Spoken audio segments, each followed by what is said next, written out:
Charlie is an autistic 17-year-old, but he was bullied at school from a young age, and he turned his story into a best-selling book with multiple blogs and has done a stellar job at raising awareness, not just about autism, but also about bullying. I mean, I tried to take my own life because of this 3 times. It was absolutely awful what they put you through with no support, no help.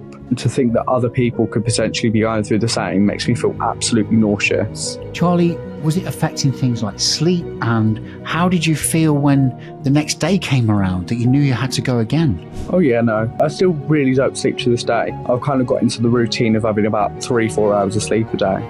Sometimes I don't sleep, especially like during the weekend and stuff like that. I just won't sleep all weekend. It's bad, but I've just kind of got into that routine of just not sleeping, and it was just because I regretted going in the next day. What's your message? What's your hope that you are going to deliver to people who are in those difficult moments right now? I'd say definitely speak to someone. That is probably the worst thing that I could have done, and that was not speak to someone.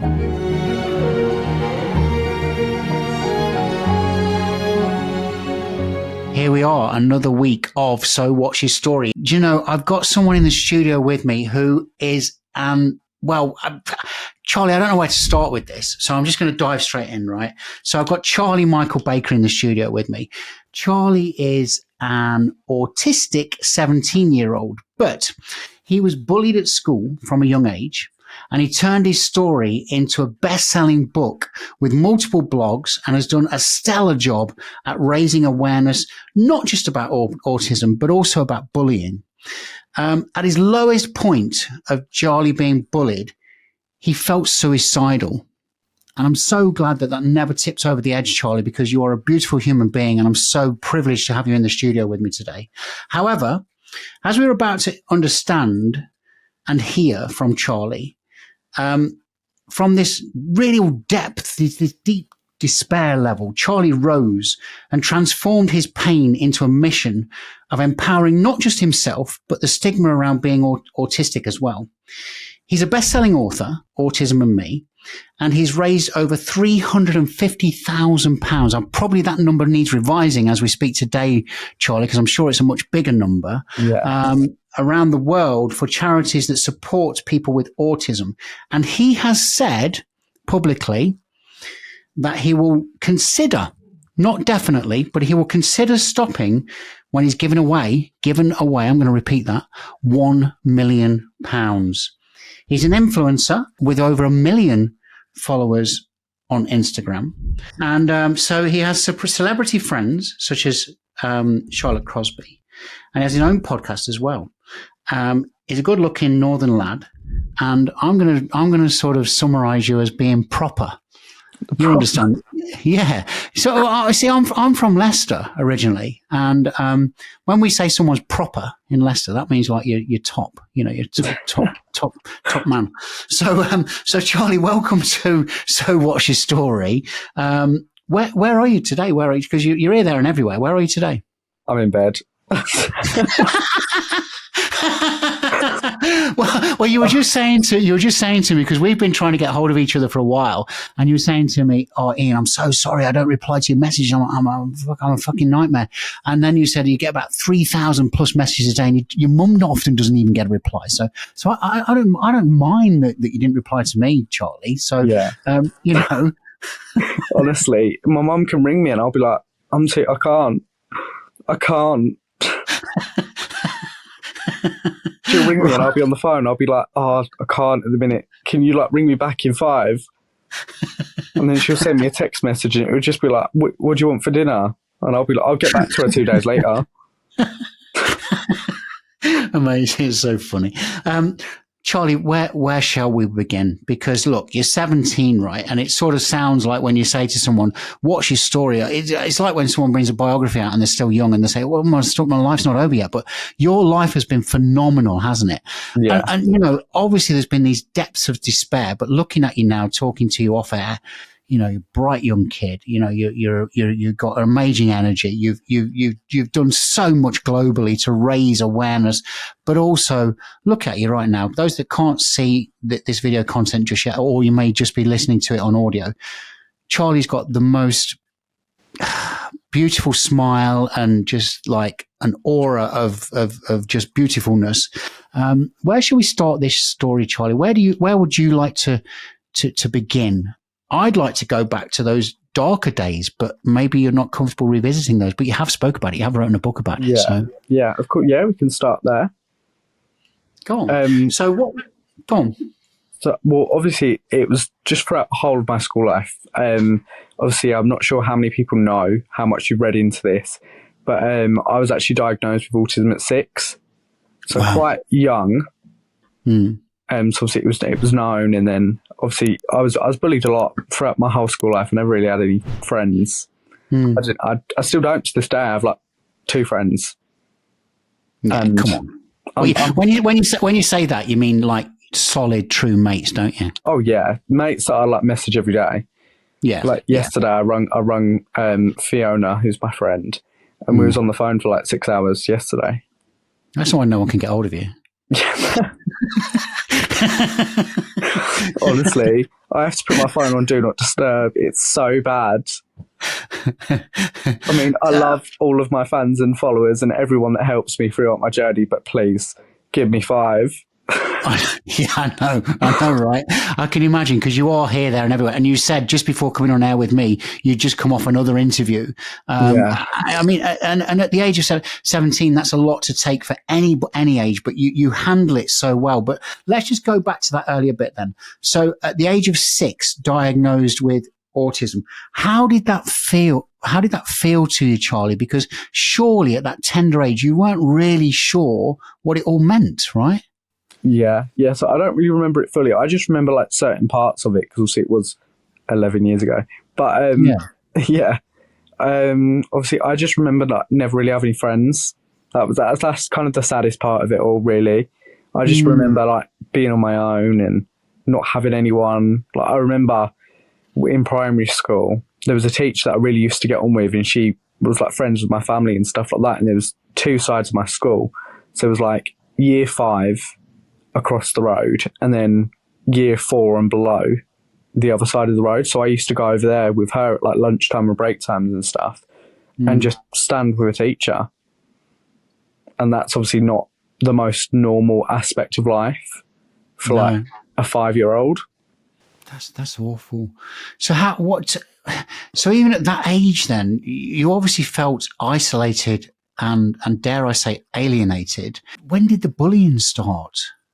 It was all throughout my whole school life, really. It was just like, I think it really started when the kids started to get older, and there was like being a bit meaner, because I was always a weird kid at school, always, like especially from like a really young age, from like 4 upwards, I'd like be eating Play-Doh and stuff in sand. So I was a weird kid, right?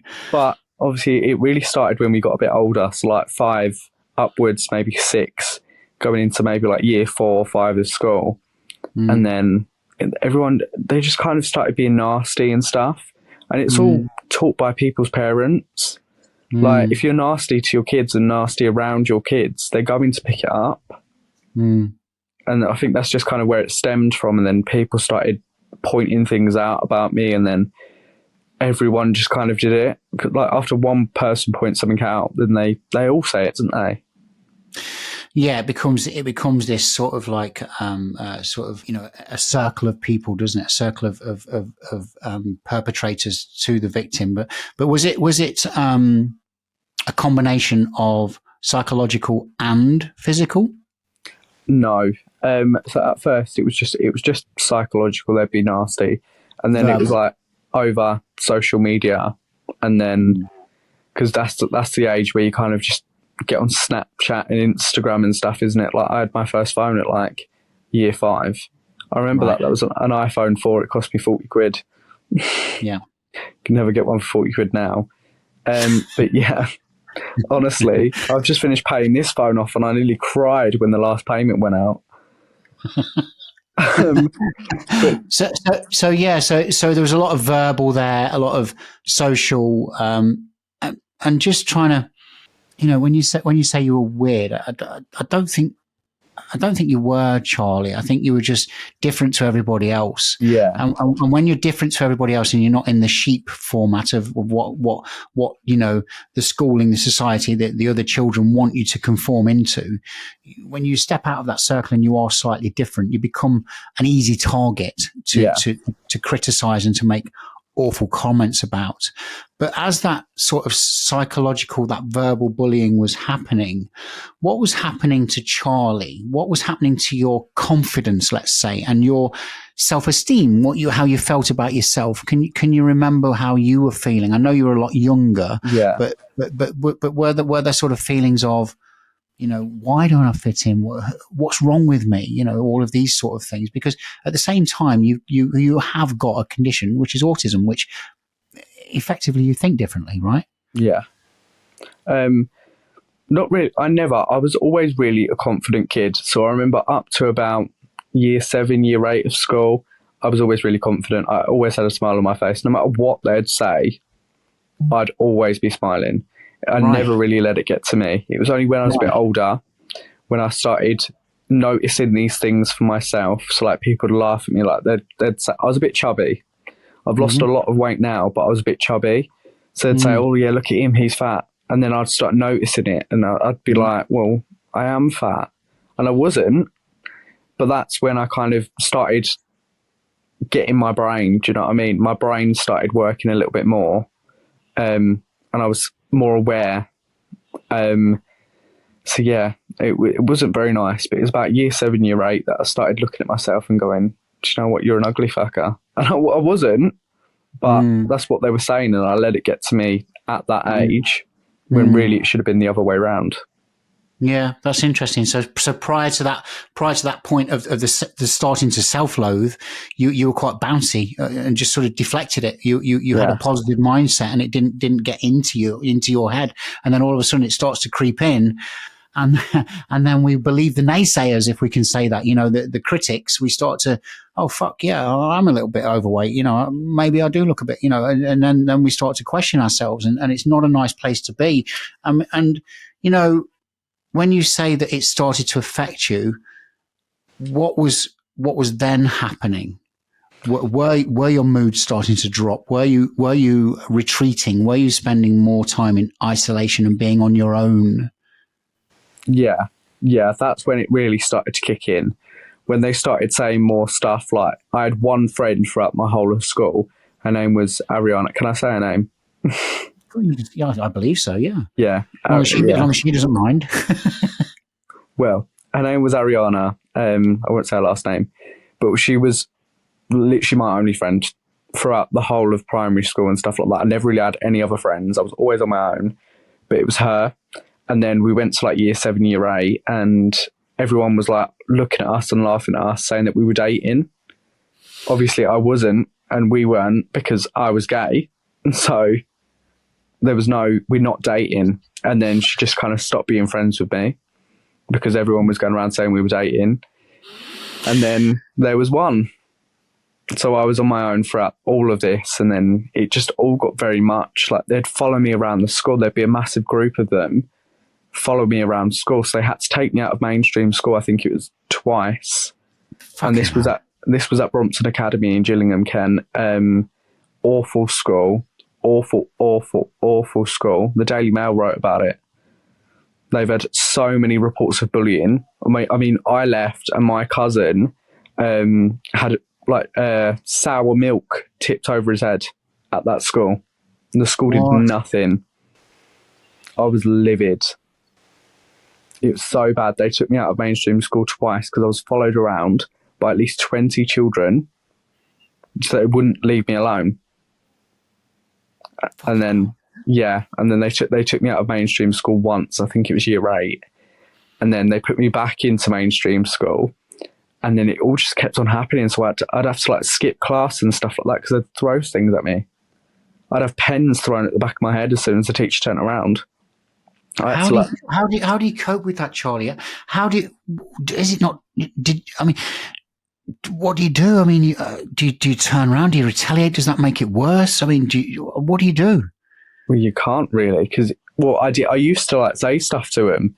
and then I'd be the one getting in trouble. So like I'd be in isolation like every week because I've said this to this person, or I've done this to this person, and I'm just like, well, look at what they're doing to me then. And the school's reply was, well, don't retaliate.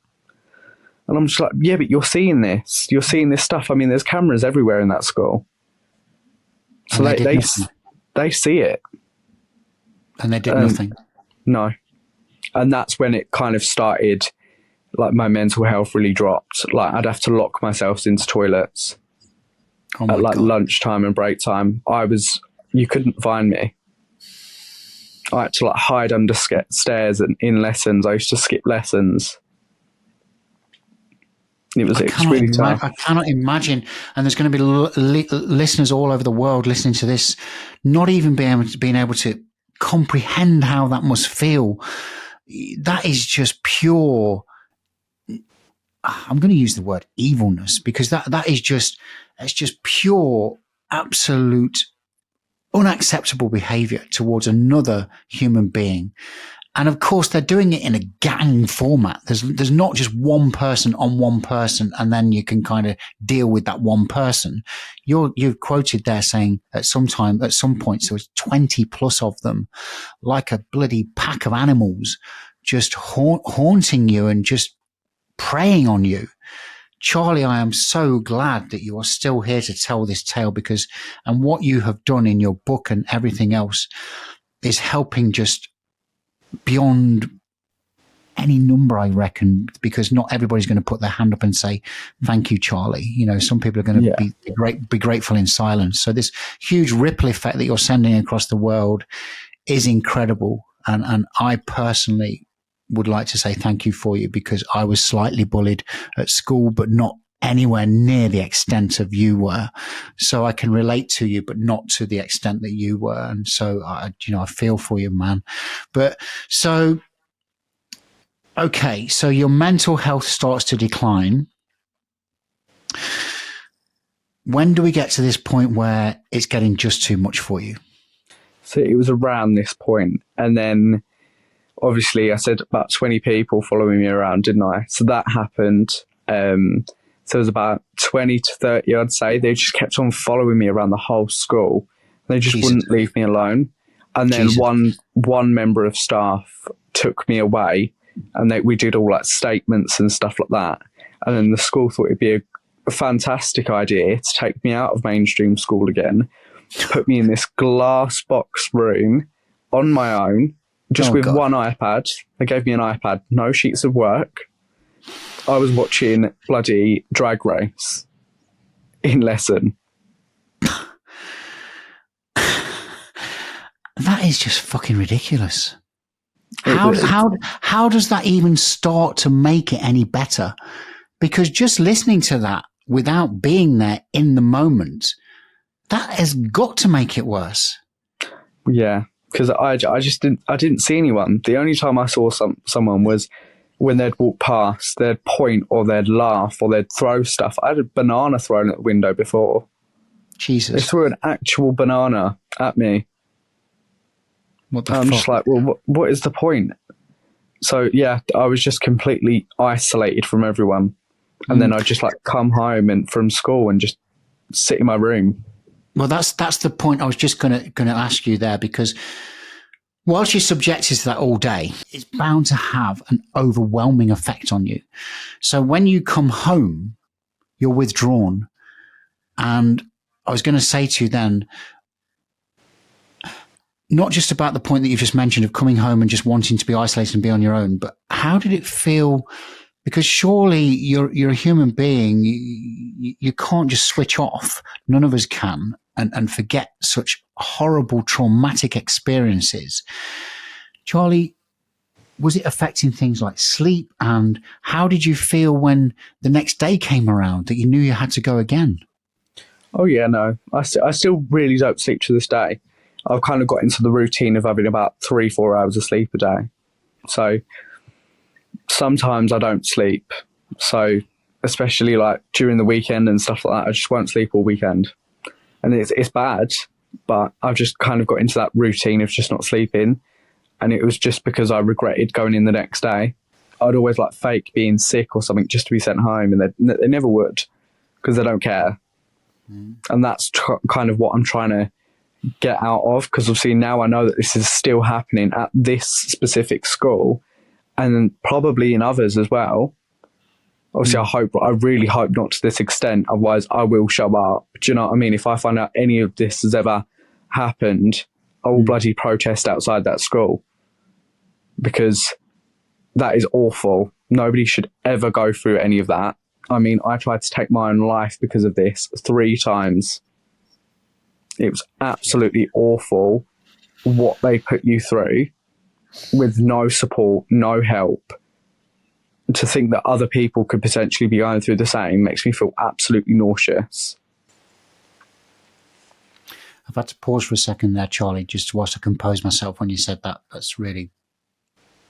Yeah. Just give me a second. Okay.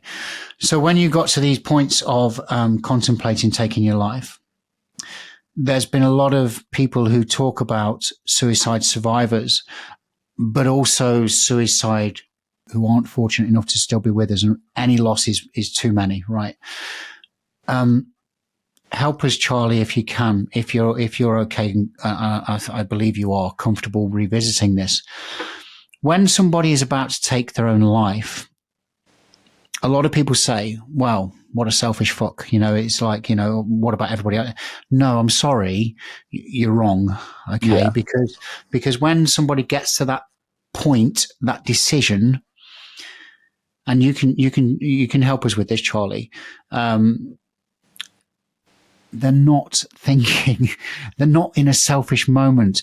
They're in so much pain and so much turmoil in their mind. They just want it to end.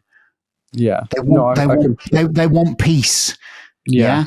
Well, does that make sense, Charlie? Yeah, I completely agree with that. You're not thinking about how your nan's going to feel about you dying. You're thinking about, I don't want this to happen anymore. This is going to bring me peace.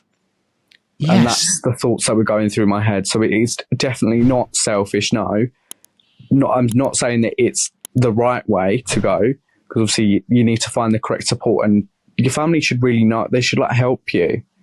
Obviously, people do hide it. I was masking it the whole way. Like, nobody knew. Nobody knew until my book came out. So my own family didn't know before I released my book. Yeah.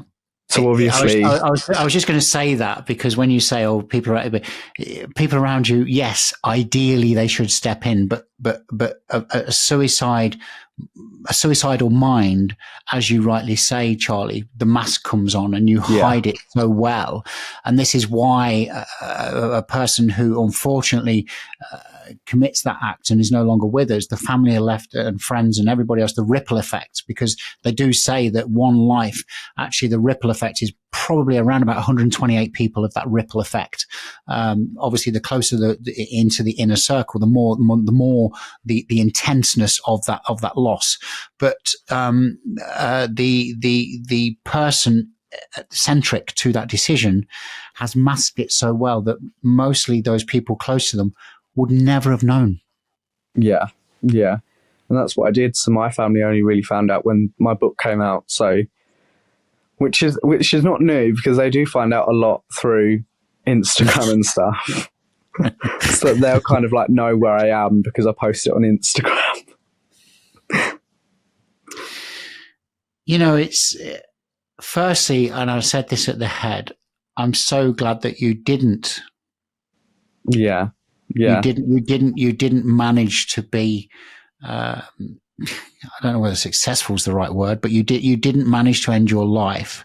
I'm so glad that you didn't, Charlie, because look at what's happening now. And this is where, you know, unfortunately for those who are no longer with us because of suicide, they will never know where their life could have taken them. Because out of moments of despair, often great things are born. And help us to understand, Charlie, how you got through that, how you started to rise from these depths of real like troubled times, because what was starting to happen? Because obviously you started to express yourself through blogs, through your book, and then social. I don't know which order they came in, but were you starting to journal? Were you starting to express yourself externally through a medium that was helping you to understand what was going on, but also almost like a cathartic process that you could let it go a little bit? No, I never spoke to anyone about anything until obviously March.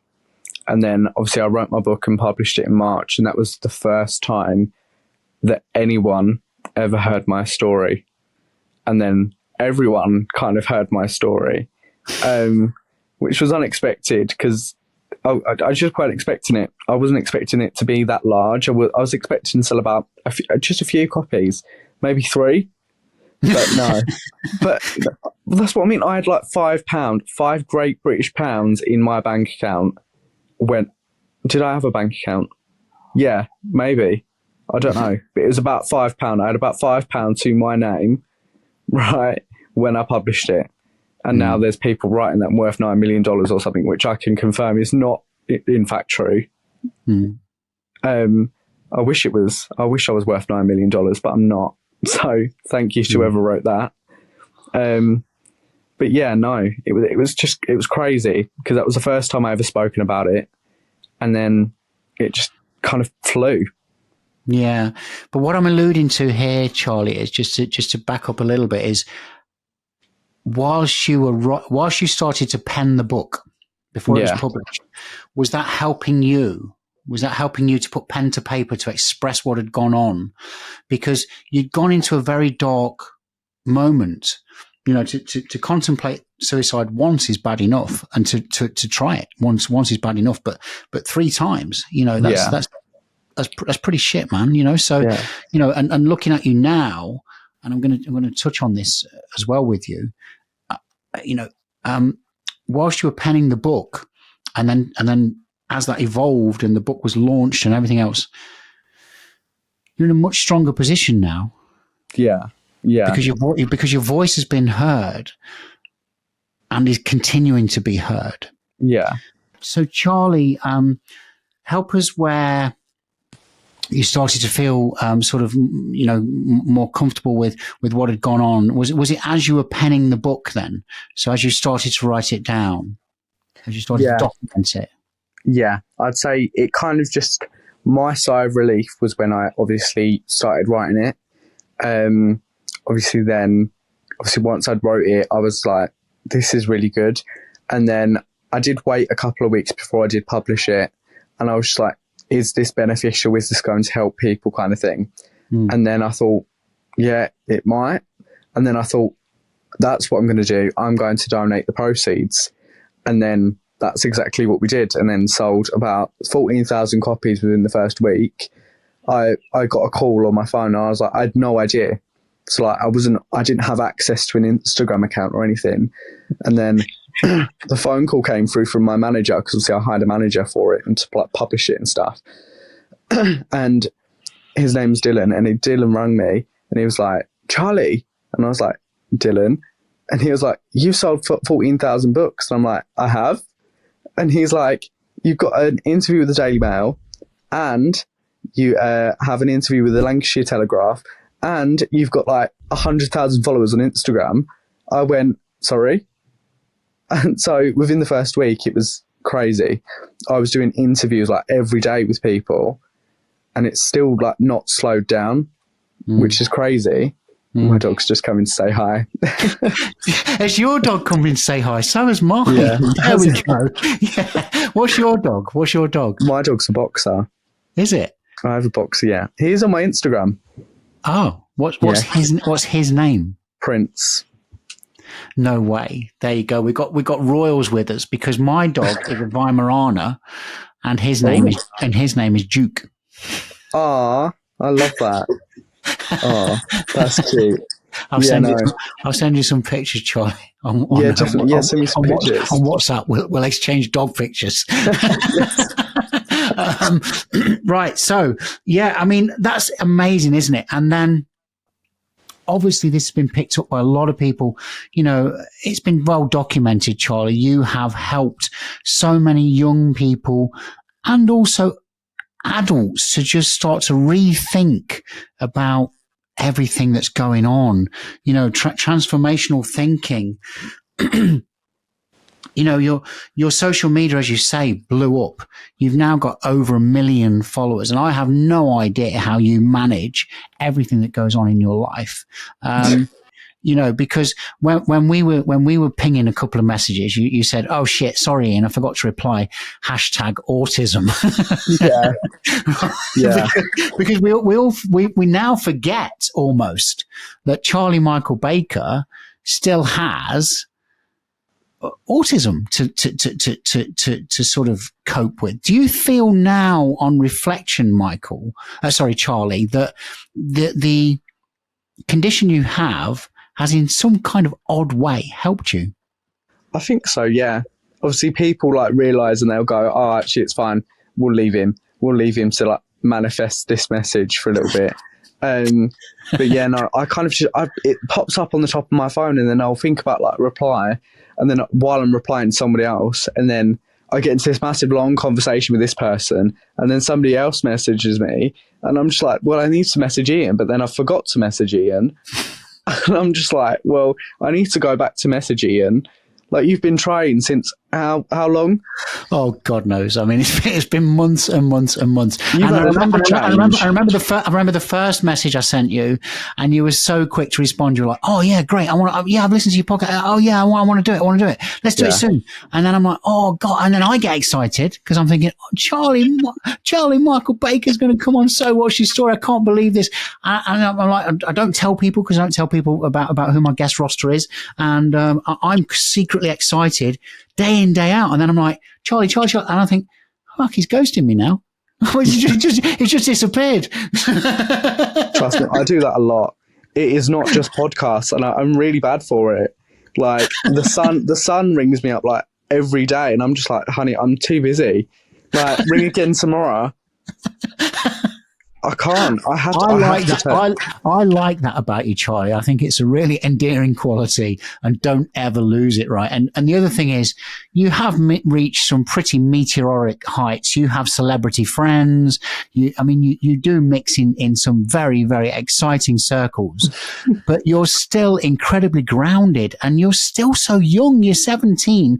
It would be dead easy to disappear up your own arse and think you were something beyond anything, that normal people could ever touch. And I love that about you, and that says a lot about you. Yeah, but it also says a lot about those. You mentioned your close female friend who you spoke to on the phone to for 6 hours yesterday or today. It says a lot about those people close to you as well, because they're keeping you to be you. So don't ever lose that. Don't ever lose that. All right? Definitely. Yeah, they help a lot, because there will be some outbreaks where I'm like, oh yeah, influencer Charlie, and then they go, absolutely not, put influencer Charlie away, and then they keep me grounded. They really do. And it's really important. And it's really important. I've got some close friends. In fact, I've just been away on a short break with a friend, and she's the same. She keeps me. She'll raise her eyebrows and roll her eyes, and she'll go, "Oh, fucking shut up!" It's like. My ears are bleeding, Ian. Shut up. So, listen, Charlie. So let's now come to where we are right now. How do you feel now, reflecting? And I've got to ask this because this has happened to other people I know, where some of those perpetrators of those fucking awful acts, that bullying to you, have come forward to people I know and have said, "Hey, listen, I was wrong. I'm so sorry." Has any of them had the courage to do that and apologize? All of them. All of them have slid into the DMs. They've asked for money. They've had pictures with my bin. They've bought my book. They follow me. Fuck. And I'm just like, honey, yeah, I see you. You're not getting a message back. Good. There's been one occasion where I've messaged back, and this was this girl, and she was never really that nasty to me, but she was nasty. So obviously I was speaking to her and stuff like that, and then she kept on asking me for money. Mm-hmm. And I thought, well, am I going to be a bitch and say no? Or am I going to like remember what she said and done and say no? And I didn't send her any money, but that has made me feel quite bad though, because what if she was in a bad financial position? It's not about that, is it? It's just about, and I'm sure you're a forgiving person, Charlie. You don't strike me as someone with malice who bears malice. But the point here is that if somebody does wrong to you, we can forgive, but I don't think we should forget. And often another friend of mine, Dawn, she says, Charlie, no reply. Oh, he's playing. Sorry, that was my dad. Hello, Mr. Baker. Hello, Mr. Baker. That keeps it all human, doesn't it, as well? Yeah, that's real. So she'll say no reply is a reply. Yeah, it is. I just don't reply to any of them because there's no point. There isn't. There's no point, because what they're going to do, they're not going to benefit me in any way, shape or form, because they follow me. I don't want them following me, but yeah, they've all taken pictures of like my bin and stuff like that. So they'll take pictures next to my bin and then tag me in it. And I'm just like, no. Weird. So Charlie, what, as you go on this journey now, let's ask a couple of things here. And I'm sure you've been asked these tons and tons of times, but you are making a difference to people's lives. You are sending a message of hope. You are sending a message of inspiration. You are living proof that you can come out of these dark moments and then go on to not just make personal gear shifts, but actual huge transformational shifts. And not everybody's going to do that, right? So they need to cope with this in their own way. But what's your message? What's your hope that you are going to deliver to people who are in those difficult moments right now where you were, that are being bullied, that do feel low? And I'm going to ask you another question after you've answered that one. I'd say definitely speak to someone. That is probably the worst thing that I could have done, and that was not speak to someone. Yeah. If you are currently going through that, message me. Are you joking? Obviously, I do get a few messages a day, but obviously I will keep on messaging me. Do you know what I mean? You'll pop up to the top. I check my messages at least about 15 times a day. Yeah. I will see your message. I will speak to you. I'll do whatever. Like, call me, ring me. Are you joking? I'm not one of these influencers that are going to like gatekeep and stuff like that. I'm not going to be one of these influencers that are like, no, I'm better than you because I've got 1 million followers. Shut up. No. If you're suffering with your mental health, message me. I'll send you my number. Ring me. Do you know what? I've done that with a few people. Beautiful. Honestly, don't suffer alone, because that's probably the worst thing that I could have ever done. I would echo that. Echo that. Those who know me, I give away little things on some of my episodes, and I suffered from a huge breakdown when I was much younger, and the same thing, Charlie. I think my biggest mistake was thinking that Ian could cope with it all himself. I should have really outreached and spoke about it. And I think for me, being slightly older, when it happened to me, it was the embarrassment of, well, I'm a guy, and I should be able to cope with this, and it's going to make me look weak, and that's all utter shit. It really is. There is no weakness, and we hear this one now. It's okay to not be okay, and I love it. I love it because it really is okay to not be okay, but equally, don't shout a message if there really isn't anything wrong and you're just trying to become part of something which you think you should be. And I want to just be sensitive around that, because everybody's issues are in their own mind different. But you are right. Talk. Yeah. And talk to the right people. You've got some amazing friends. I've got some amazing friends. And they're the type of people that will listen to you. They won't judge you. They won't give an opinion particularly. They will want to sincerely help you. And so you're right, Charlie. Talking is just, and expressing how you're feeling and reaching out for help is essential. It's absolutely essential. Can I ask you about your suicide as well? When you reflect back now, what are your thoughts? I think that it was probably not the best decision. Obviously, going through all of that, it obviously was a crap time. But was that the best way to go? No. Did I think that it was at the time? Yes. Yeah. If I'd spoken to somebody, would I have still felt that way? Probably not. It would have definitely helped me to talk to someone and talk to the right people, as you say, because see, they knew, the teachers at school knew. Yeah. They knew that how I was feeling. Like I went through about 3 therapists while I was at that school. 3. One of them was awful. She was vile. She was as bad as the bullies. I said to her, I want you to do horse riding, right? And she literally looked me up and down and said, horse riding's expensive, Charlie. You need to be realistic. That was the therapist. She's a trained therapist. And she said that to me. If she said that now, she would have definitely lost her job. But this was a few years ago. So obviously I went through 3 therapists. But then there was one that I really liked. I looked forward to speaking to her every week. But it just shows that speaking to somebody really helps. And it did. Yeah. And again, it's an interesting point you raised there, because again, I have had therapy.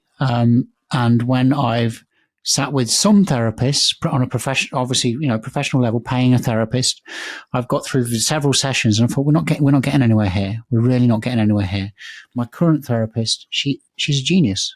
She's a genius because she reads me so well, and she knows the language which works with me. She's probably using the same techniques as other professional therapists, but she's a little bit unorthodox. She switches it to my language and helps me to understand myself better and then find a way forward. So again, when you're talking to people, don't think, my advice, and this is all about you, Charlie, but my advice is, if you talk to someone and you come away from that conversation, you think, well, that didn't really help. In fact, I might even feel a little bit worse. Don't give up. Don't give up. Don't worry. Don't worry about it, because, have another conversation, because that next conversation you may get something from and you may feel slightly better.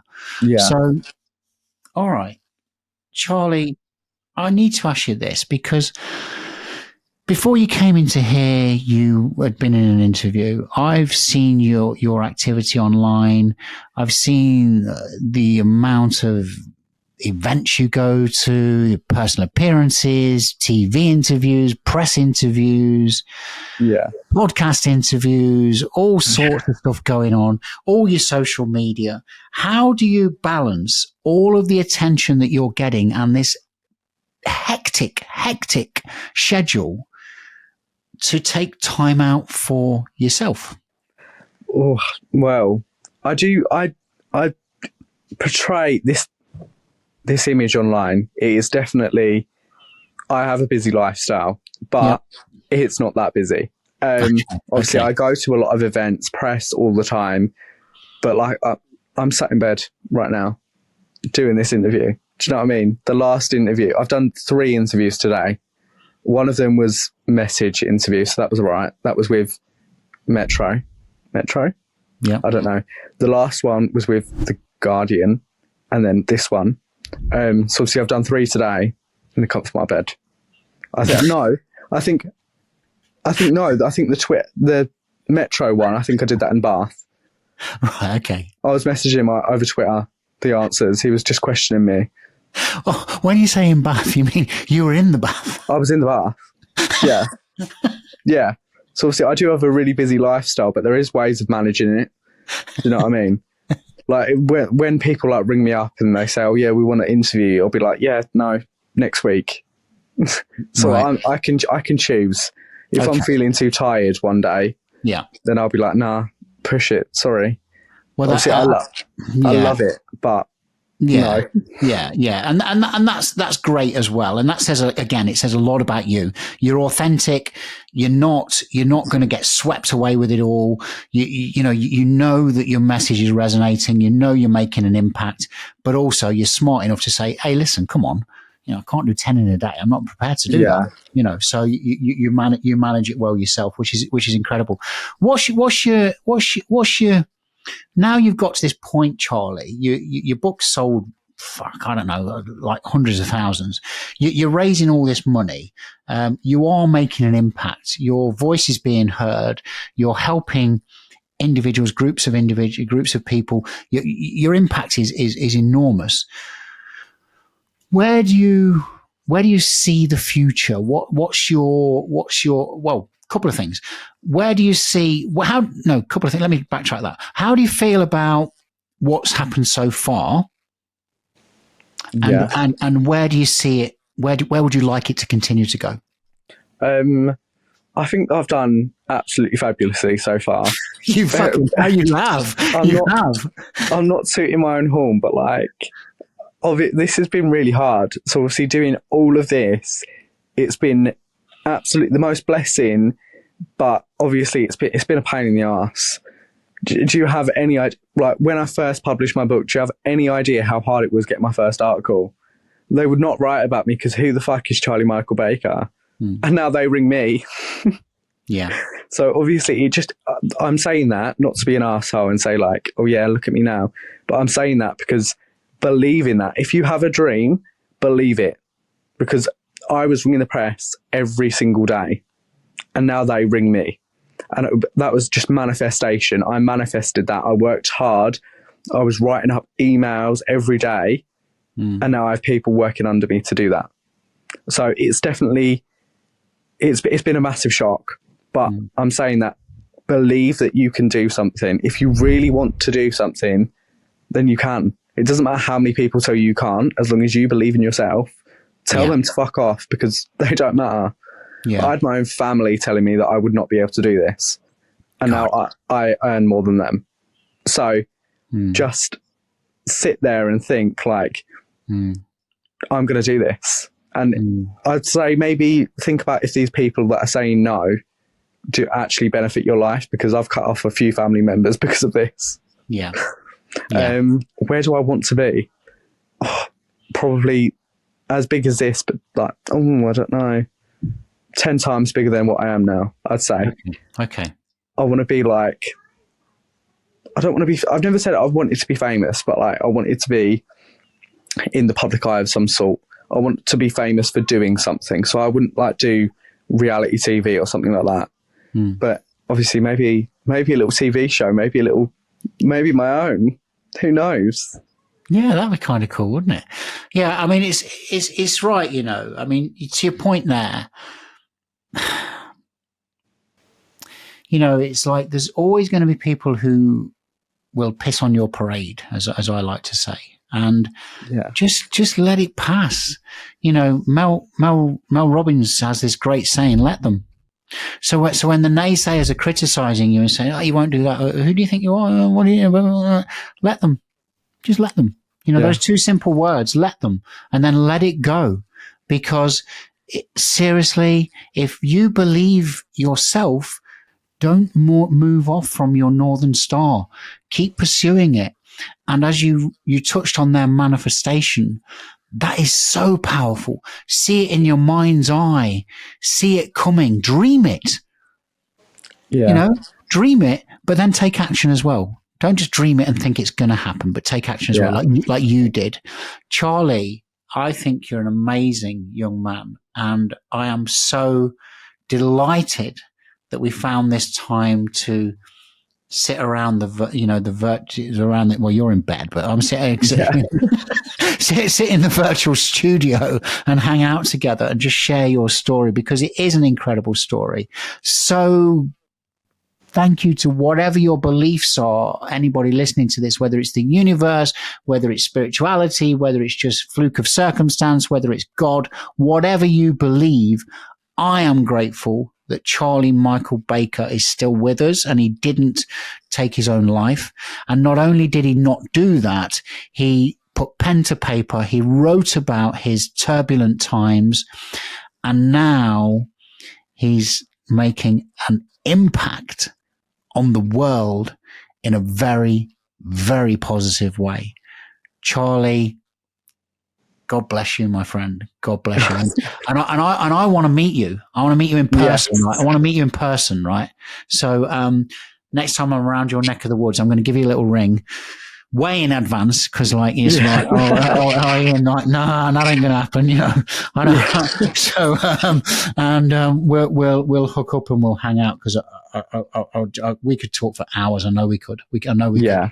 But just keep doing what you're doing. And so how can people, if they haven't heard of you, I'll be surprised, but what's the best way for people to get hold of you, Charlie? Where can they find you? I'd say definitely either Instagram or just DM me. Because I look through my DMs about 15 times a day. So Yep. I will see them. Yep. You can find you on Insta.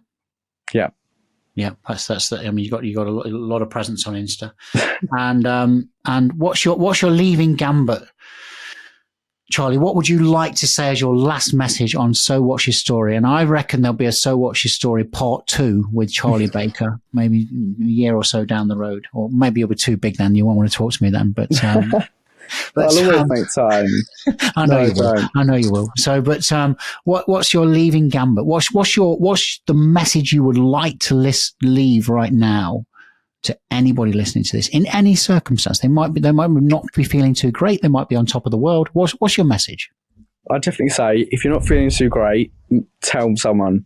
Message me. Do you know what I mean? I'm always going to be here for everyone. If you're doing fabulous, then you're fabulous. Like, you're amazing. Everyone's amazing. I'd say definitely speak to someone. Have an amazing life. Do what you want to do. If somebody says that you can't do something, tell them to fuck off, and tell them that Charlie Michael Baker said to fuck off. Do you know what I mean? Do what you want to do. Be you. Never live your life under somebody else's spotlight. Go be the boss bitch that you want to be. Yeah. Yeah. Yeah, you got it. You got it. You smashed it there, mate. So, Charlie, thank you again. All right. Thank you. It's just been a great episode today with you. And I also resonate your message, you know, talk to someone. If you ain't feeling great, talk to someone, and you're not alone. No one's alone. No one is alone. But just thank you, Charlie. You're ace. You're top man. Thanks for being persistent. It's all right, mate. I'll see you soon. Take care. See you soon.